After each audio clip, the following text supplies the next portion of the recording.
প্রথমেই সবার কাছে ক্ষমা প্রার্থী। আমি ফাঁকে ফাঁকে দুই চারটা বেয়াদব মার্কা কথাবার্তা বলি, অনেকে হয়তো মজা পান, অনেকে হয়তো কষ্টও পাইতে পারেন।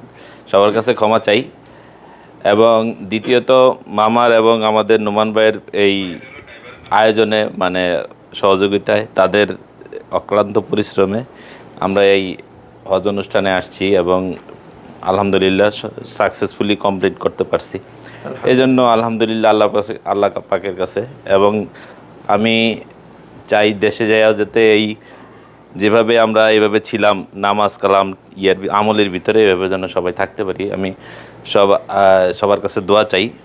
এবং এই যাই হোক, এই প্রোগ্রাম নিয়ে আমার এখানে কোনো সমালোচনা নাই, কথাবার্তা নাই। এখানে সবারই অনেক কষ্ট হয়। দুই চারটা ভাত খাইতে গেলে আমার প্লেটের ভাতই দুই চারটা পরে, এটা আমার ইচ্ছায় পড়ে না, অনিচ্ছায় পড়ে।